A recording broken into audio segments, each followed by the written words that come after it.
Live.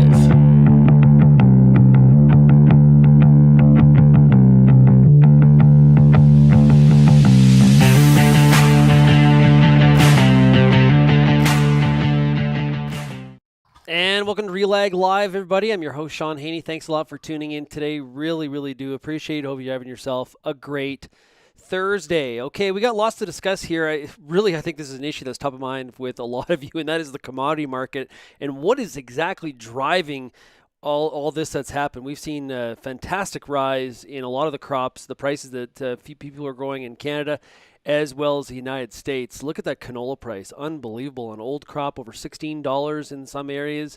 Who would have thought that 12 months ago? Today's guest is Brett Stuart. He's with Global AgriTrends. He's the CEO. And if you want to participate in today's discussion, ask questions. I encourage you to do that. We're going to learn a lot today together. You just got to enter your comment, your question in the box, whether you're watching on YouTube, Twitter, or Facebook. Hey, let's bring in Brett here. We got him. There you go. Hey, Brett, how are you? Hey, I'm great, Shaun. Good to be here. Yeah, it's great to chat with you. Okay, so I've seen a couple of different headlines where talking about a commodity super cycle. What exactly is a commodity super cycle? How do we define that, Brett? Yeah, good question, Shaun. I don't know if there's an actual definition written anywhere, but what I would say is a commodity super cycle is somewhat of a perfect storm. And so in agriculture, we all know prices go up, prices go down. A super cycle, I would say, happens when you have multiple factors that combine at once to supercharge the wave of increasing prices. And probably to really fuel a super cycle, you've got to have a lot of external things going on, not just supply and demand, our fundamentals in the agriculture markets, but monetary policy. A big booming customer like China, you've got massive money supply, inflation, stimulus, all of these things, low interest rates. And all of a sudden we look around and go, whoa, agriculture commodities are way undervalued compared to the stock market, Bitcoin, doggy coin, whatever you're trading out there. And we have the perfect storm, right? And away we go. Is an equity bull market like a long, because I guess we're still in this long equity bull market. Are commodity runs different than on the equity side? Yeah, I don't know. I guess I would say they are. I would say commodities longer term have had more volatility than equities do. Uh, Commodities are so much more supply and demand driven. There's an underlying value to canola and corn and meat and poultry, as opposed to Bitcoin or doggy coin or whatever those markets are. We have had an incredible run in the equity market, and what that's really done, Shaun, like I said, all of a sudden we look around us and go, wait, agriculture is the cheap buy right now. And when you get a spark or a hint of inflation, money starts flowing into any other commodity that may catch the wave. And I think we're just seeing that as a secondary impact of fundamentally what was already moving these prices higher. So does this kind of start and stop with that Chinese demand that we have been seeing? Of course, there was so much attention to the Phase 1 deal in 2020, and it still plays a role in 21, but it just seems like China is out in the market ready to purchase. Yeah, for sure. And I think any super cycle, it's like building a fire. You've got to have oxygen, you've got to have fuel, and you've got to have a spark. And I think we've had the oxygen and fuel for some time. Last year, China was the spark. And if we really are honest here, the spark was when African swine fever was discovered in China. It really began in August 2018. And it didn't take a lot of thinking to realize what that was going to do to the swine sector. So the first wave, we see China decimate, cull half of their swine herd, maybe more. That's a fourth of the global swine herd that was culled in 2019. And so all of a sudden their prices go through the roof. They start pulling globally on proteins, beef, pork, poultry, from South America, from Europe, from North America, everywhere. And we see that big inflationary move and that big pull. That was just the beginning. Then all of a sudden, China, for whatever reason, I have my theories we can talk about, realizes we're out of grain. And all of a sudden they start just piling the world looking for grain. They're buying Canadian, they're buying Canadian barley, European barley, U.S. corn, anything they can buy out of Brazil. Their currency's devalued, and it's off to the races. So what's your theory? Why do you think they all of a sudden discovered that, hey, we need some grain? So that's a great question, Shaun. And anybody who's done analysis on Canada has just had their head spin like I do on a weekly basis. I've been analyzing the Canadian commodities for over 15 years. China.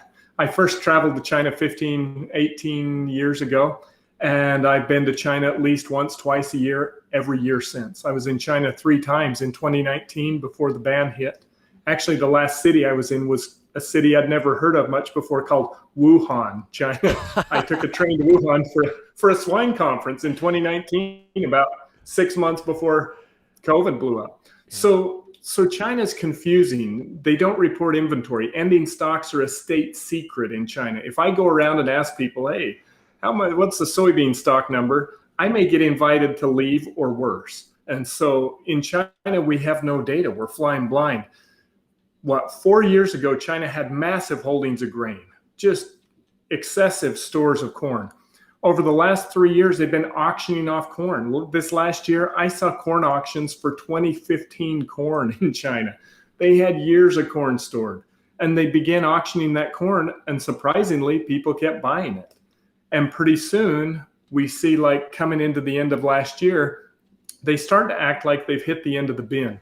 And last summer, here's the big red flag. Last summer, when U.S. Brazilian corn prices were falling in August, Chinese corn prices were going up. That was the big red flag. Wait a minute, something's going on. Here's my theory in a nutshell. So African swine fever, highly fatal hog disease in China. The virus itself is very hardy. It's hard to kill. The virus goes through pork. It can last up to 3 years in frozen pork and still be active. So in China, they use food waste, garbage waste to feed hogs. And so it's become a huge thing. In fact, maybe one of the propositions to farm hogs in China was because they eat garbage and waste. So there's an entire industry across China where they gather restaurant scraps, food waste, they render it, dry it down, mill it into hog feed. They find out that feed is reinfecting the swine herd with this 90% fatal ASF virus. And so the government bans it and the farmers shunned it, and it stopped instantly. This was during 2019. Yeah. They banned swill feeding. So the swine herd gets cut in half because of the virus. They begin rebuilding the swine herd. At some point, they realize profits are fantastic, $300+ a head on hogs in China. They're windrowing ahead these new barns, new farms, and corn gets tight and corn starts going through the roof. And you go, what just happened? Well, they're not even fully recovered yet, and they're out of corn. Couple things. One, they commercialized the swine herd. Before African swine fever, 85% of China's hogs came from farms of less than 1,000 head. These guys are feeding anything they can find to hogs, crop waste, anything, garbage, whatever. Well, now they're putting those hogs in big barns and feeding them compound feed. And so that has a factor. They're using more feed. Then, as we get talking to our sources in China, we determined that probably 30 million tons of the feed was food waste. And so that 30 million tons is now gone. You think about what that means. And the China math always makes my head spin, Shaun. 30 million tons of food waste is the equivalent of 1.2 billion bushels of corn. Ooh. That is basically the entire corn used by the U.S. swine herd every year. Wow. That's now gone. You can't replace it. You can rebuild the swine herd. That's 6 million acres of U.S. corn.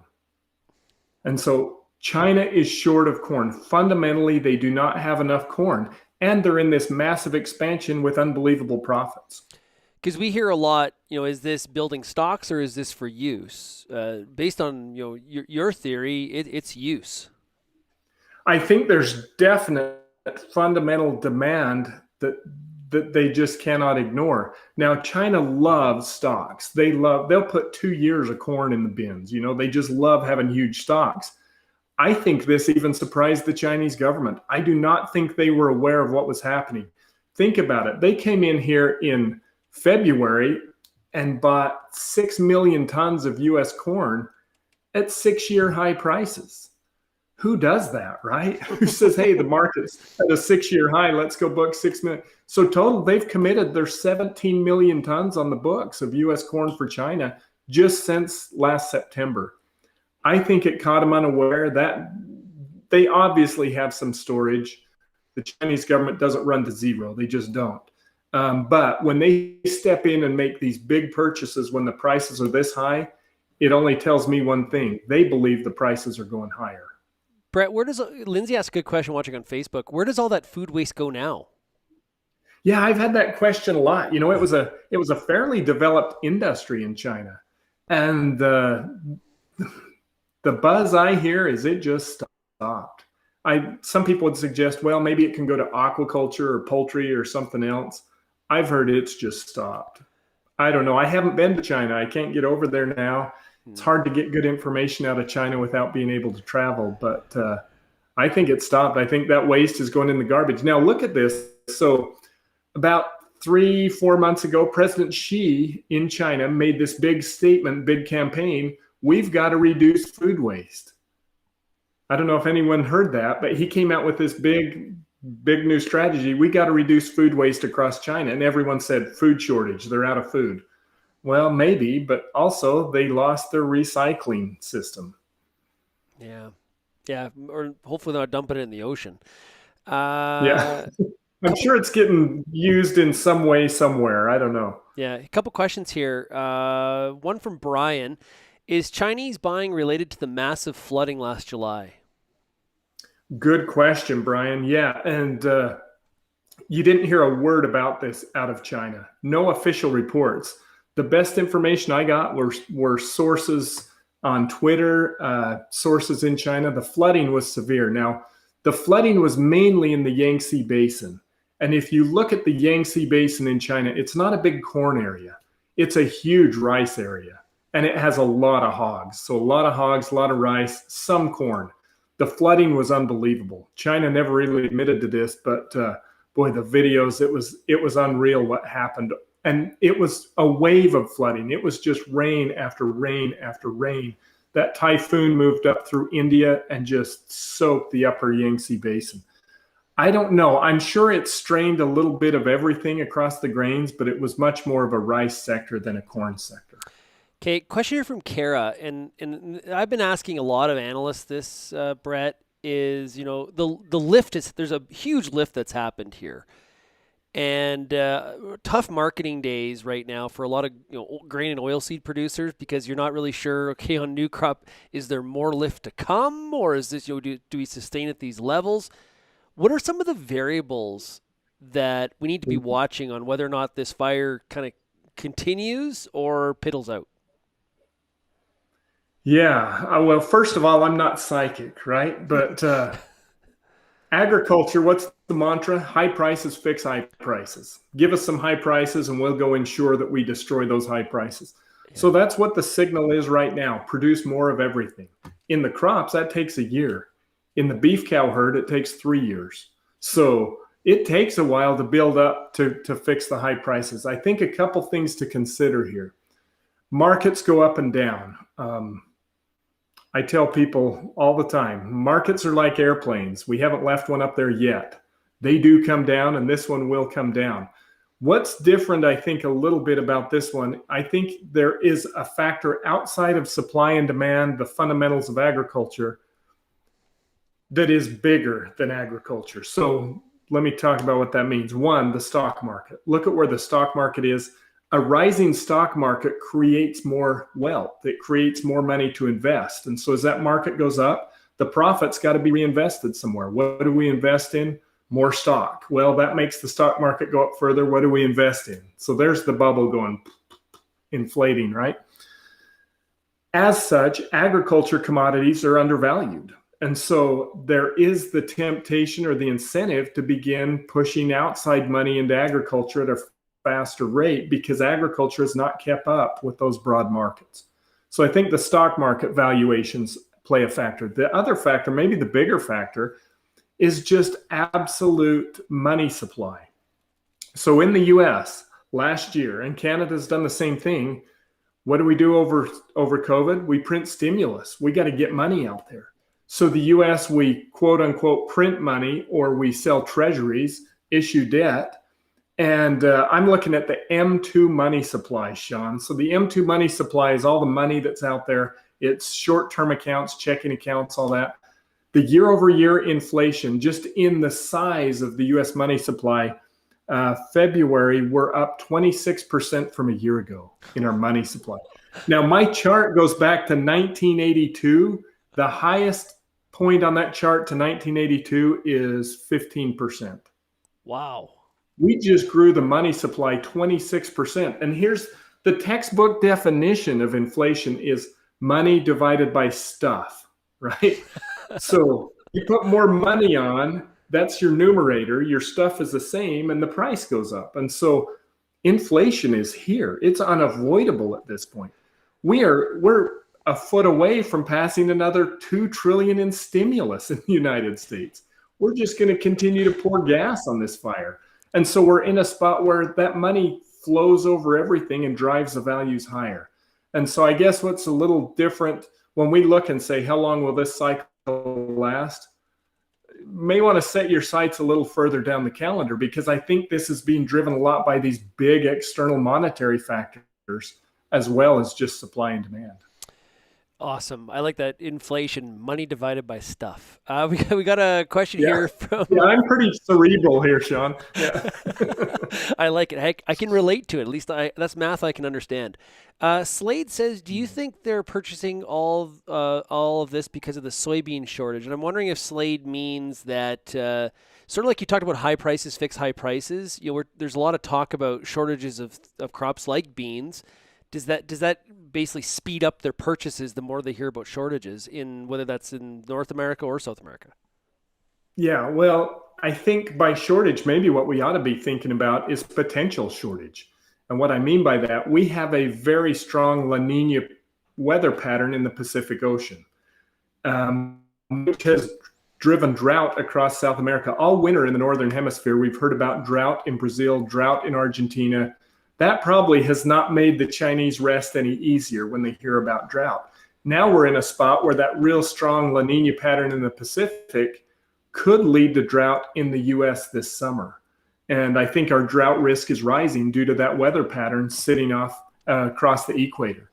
And so that it may not be physical shortage as much as it is perceived potential shortage that's driven that as well. But the soybeans, it's interesting, China's a huge soybean importer. They're a very small corn importer.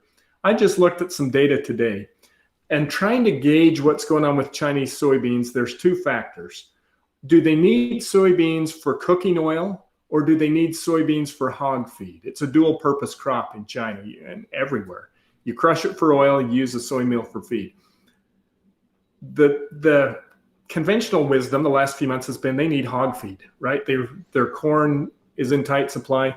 I just looked at charts today. Their soy meal price is going up like a rocket in China, but their cooking oil, their soy oil price is also soaring in China. And so we're in a spot where I think both of the drivers of soybeans are running hard.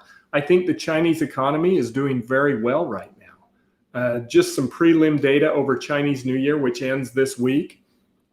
Spending was up 29% from a year ago over Chinese New Year. No big surprise. A year ago, COVID was melting down in China. But even against 2 years ago, it was up 5%. They are not having COVID issues in China. They've found kind of a weird, ingenious solution. I don't know if it's a long-term solution, but they really have kept the lid on COVID after it escaped in Wuhan. Yeah, they seem to get out of COVID quicker than, and once again, it gets back to how much can we believe some of the information, but it just seems like they've been able to get past this way faster than North America has. Maybe that may have the whole, our ability to, or our desire to give up some of the freedoms may have something to do with that, probably.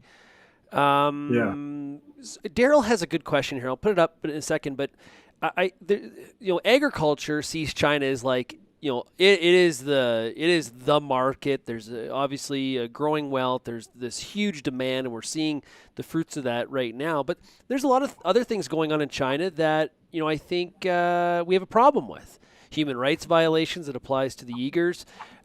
Canada, Daryl brings up Canada talking about pulling out of the Olympics because of stuff like that. The U.S. has had its struggles. Australia has said some things about just commenting about a telecom company gets things like meat banned out of a country. So Daryl asks, how afraid are you of geopolitical issues affecting our access to China? We hear about pulling out of the Olympics, etc., that could antagonize the Chinese government. And I'll add to that, the Canadian government is actually, I believe it's today, going to have a debate on whether or not they should call the situation with the Uyghurs genocide.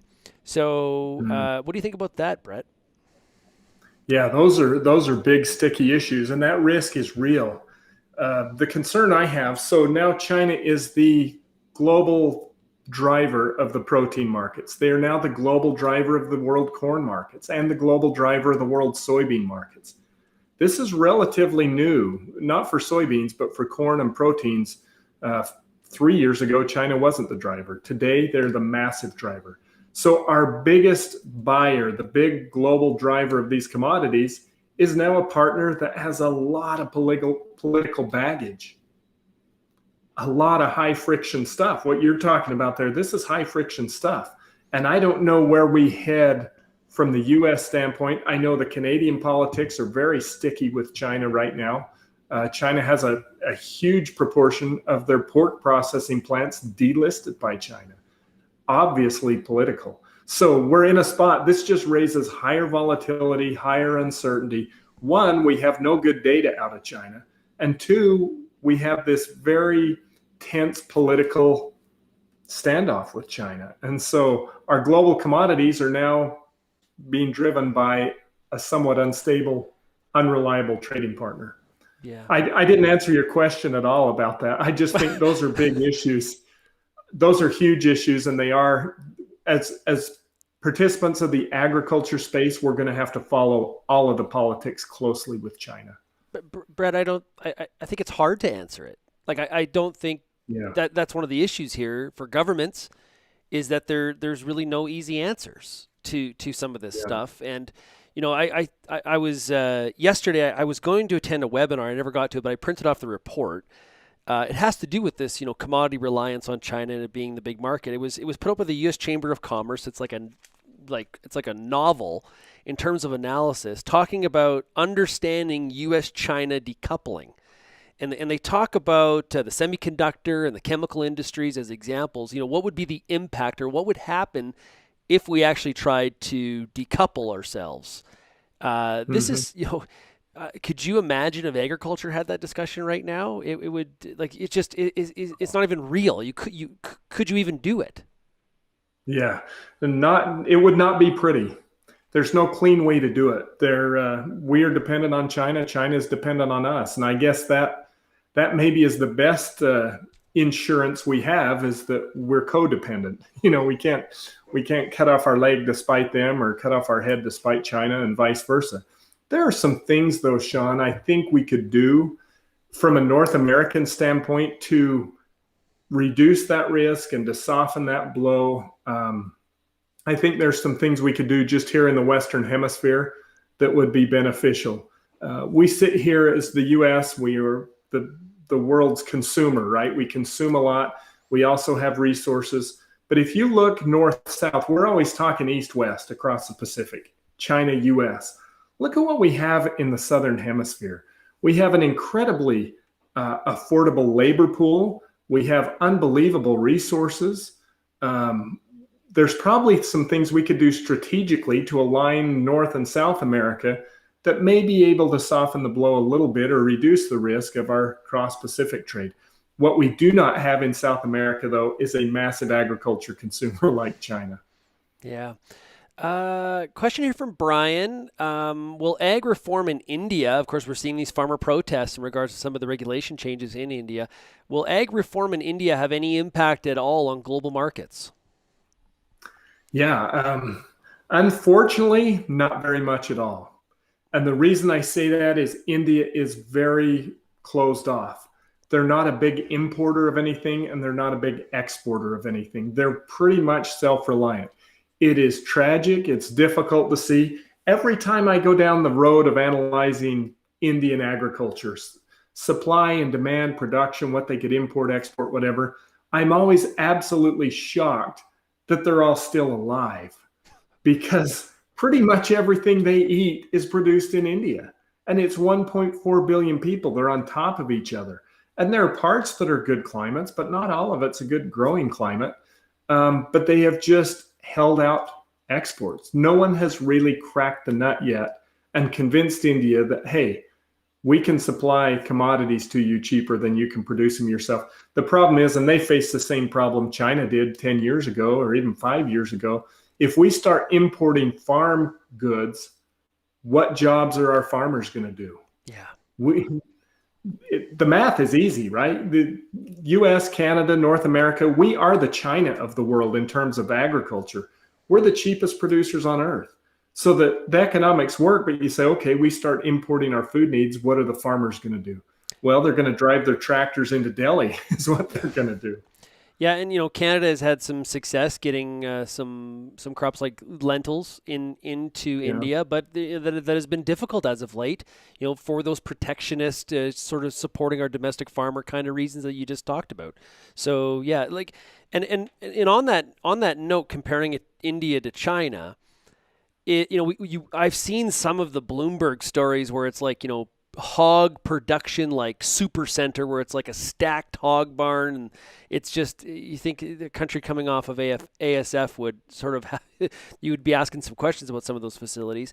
Is there ever a point, Brett, where China would ever be able to produce enough of some of these commodities to be self-sustainable, or are they an importer here for the long haul?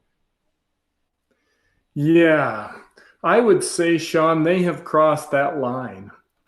They have some decisions to make, and they're going to have to import something. Now, our North American hog farmers would say, why are they buying corn? They should just buy our pork. We can produce it way cheaper. We can box it. We can get pork landed there far cheaper than they can ever produce it. They're not going to do that. Pork is a strategic food item. They do not want to be dependent on any single source for a single commodity. And I think if you look at soybeans, that was the great example. They had a decision to make 15 years ago. We don't have enough land for everything. What are we going to give up? At that point, they couldn't give up corn because there was only one major corn exporter in the world, us. There were two global soybean suppliers. That made it more comfortable for them to say, we're going to allow a significant amount of soybeans in. Today, you look at the global corn market, the US is not the only singular player. Argentina, Ukraine, there's other places to buy corn. I think China will be more comfortable saying, we're going to allow more corn imports because we're not as US dependent as we may have been. But the reality is, when you look at the resources available, you just look at land, acres, water, what they can grow in China, there is no way they can feed their population without imports. And that will only increase going forward. Do you see a lot of growth in terms of ethanol imports into China? Ethanol is a tough one because it's all driven by the wave of a pen, right? It's all legislation. It's pretty hard to justify in China. So the wholesale corn price in China, hog farmers out in the field in China, they're paying $12 a bushel right now for corn. Think about what ethanol would look like if your wholesale corn price is $12 a bushel. It just doesn't work. And so that's going to be, they've talked a big talk about ethanol. They talk a big talk about renewables and trying to reduce their coal problems and some of those things. I don't think they have a very good way forward to do that. I just think that there are going to be other overshadowing concerns that really limit their ability to build a scale up an ethanol industry in China. You talked earlier about the money supply and how governments, Canada, the U.S., have put a lot of money into the system. That has helped the stock market. It's helping some of the commodity markets now too. A lot that is COVID related. So as we get to the back half of 21, we hopefully will no longer have these needs for these big stimulus programs. Does that I guess shorten the length of a commodity super cycle, or is there just the other factors are just they're just too big and they'll overcome that reduction in the money supply. Yeah, cutting back on government aid, I don't think that really stops it or slows it. It probably prevents it from going another leg up, but we're never very good at reducing the U.S. money supply. In fact, I don't know if we ever have in modern history. So the money, it's kind of out of the bag, right? And so inflation is here to stay. Now, what I think could really put the brakes on things, Shaun, is economically, there's only one real good solution to inflation. And it's the one no one wants to do, and that's raise interest rates. The only way effectively to control runaway inflation is raise interest rates, which is a scary proposition because what does that do to the US consumer sector, the US housing market, the retail side? What does it do for farmers? We have gotten completely and totally addicted to cheap interest, and the government's got addicted to virtually no interest. U.S. debt payments this year through the fiscal year ending in September are estimated at $590 billion. That's our debt payment this year. Just our interest is $590 billion. What happens if we raise rates 1%? I haven't done the math, but it's scary. And so no one wants to raise rates. The banks don't want to raise rates. The government won't want to raise rates. But inflation gives us no choice, and especially the level of inflation we're seeing now. So if you want to gauge how long this can last, watch interest rates. And at some point, we're going to have to go down the road of there may be interest rate hikes ahead. We're already seeing this globally. Some of the African nations their central banks have already started raising interest rates because they have no ability to deal with the rising inflation. I know you're not necessarily you're focusing on canola on a daily basis, but we can keep it to the vegetable oil complex if you want. In some of these areas, we've got new charts being created because the prices have not necessarily been this high ever or in recent memory. How much more lift is there in the vegetable oil complex? Like I told you, I was just looking today at these Chinese prices, soy oil prices, straight up. I guess my guidance with any of these commodities, whether it's oils, whether it's grains, corn, beef, don't step in front of the train. You may not want to step in front of the train yet. And the hardest decision a farmer makes is when you sit and go, I have fantastic profit here. Do I price it? Is it going to go up further? That's a hard decision because the old wisdom says you never go broke pricing in a profit, locking in a profit. Yeah. But you can sure hate yourself for a year if you price it too low. Stage it in, right? You just got to stage it in and say at this price, I'm going to sell X amount. But the way these markets are moving, the way the money flow is moving right now, we're still in the sugar rush of this phase. Markets will settle. We'll see a pullback, and all these markets will settle and pull back, but we may put another leg higher off of that pullback. Yeah. I just don't think it's over. I think the machine is too big right now to slow down. Well, what's interesting, you and I were talking about Dennis Gartman before we came live here, and he used to write the Gartman letter. And he's been a big proponent of really sustained growth in commodity prices, even going back to pre-ASF. ASF probably delayed some of the things that he was looking at. There's a number of people out there that are thinking that there's some life to this. This is not a 6-9 month blip. That there are some fundamentals in place, as you've discussed, that really create the narrative that we're here to stay for at least the time being. Yeah, right. I saw Dennis Gartman on Bloomberg this morning, and he said the words commodity super cycle. And his counsel was this thing could be sustained longer than we realize. I think with inflation, I think the die has been cast. I mean, we can't put this back in the tube now. The inflation pressure is real. Now, the problem with inflation is that you feel like you're getting rich, but you're really not because everything goes up with your commodity prices. And so inflation, we may head into a stagflation kind of spot. I don't know, where we just have slow economic growth and high inflation. But I think with the inflationary pressure and this outside money pressure, the monetary policy, the fundamental supply and demand around China, good luck stopping it. Is there much demand in terms of wheat? Wheat seems like it's always the crop looking from the outside here. Any thoughts on that, Brett? Yeah.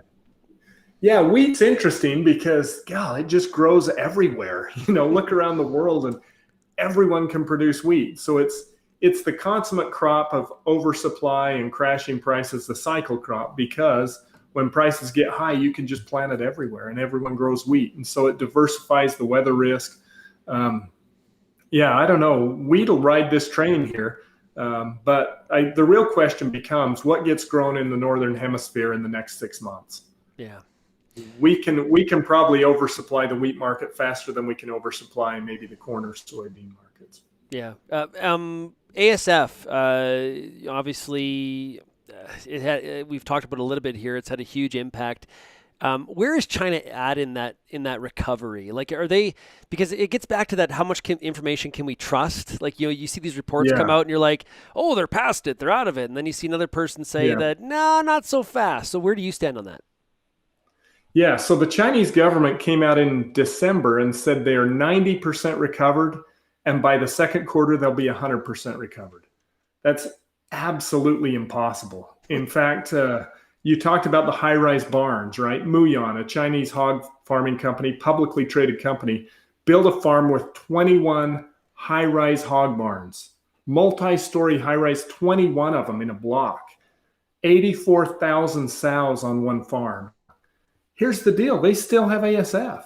It's not over. And in fact, their use of unlicensed, unproven vaccine has created mutant strains of ASF. So now they're having actually more problems. I've got guys on the ground in China telling me they believe that a significant portion of these restock sows have already been culled because of disease outbreaks. And it's not just ASF. They have PRRS, they have PED, they have pseudorabies. It's somewhat of a petri dish, and they are commercializing millions of sows. Think about it. So from the low water mark, they're going to try and commercialize 10 to 20 million sows. There's 5.9 million sows in America. They're trying to do this at once. You don't just build buildings. You need farm managers. You need nutritionists. You need veterinarians. It's unbelievable what they're taking on, and they're doing it at a time that there still is no vaccine for ASF. My take is, Shaun, they are far, far from recovered as the prices manifest. Their price is almost $3 a pound compared to our hog futures at 70 cents a pound. They have massive shortages. I think this goes for years before they can truly look back and say we've recovered. Opportunity for protein exports right there. Absolutely. Just keep the political winds blowing the right way, and there's going to be a lot of commodities going to China. Brett, this has been fantastic. I really appreciate you joining us here today on RealAg Live. Such great insight. If somebody wants to get a hold of you with Global AgriTrends, how do they do that? Yeah, you can jump on our website, globalagritrends.com. You can email me, bstuart@globalagritrends.com. I'm on Twitter, @AgriTrends on Twitter. Awesome stuff. Really appreciate it. Brett, thanks, man. Yep. Thanks, Shaun. Good to be with you. Great stuff there. I want to encourage everybody, if you did miss any of that, you can go to realagriculture.com/live and find the archive of it. And tune in every day here, 3 p.m. Eastern, 1 o'clock Mountain. Check out RealAg Radio today on Rural Radio 147 on Sirius. We got our Farmer Rapid Fire today. We're talking to farmers from east to west and finding out what's going on their farms. Thanks, everybody, for getting real and getting connected with RealAg Live. Chat again tomorrow. Cheers, everybody.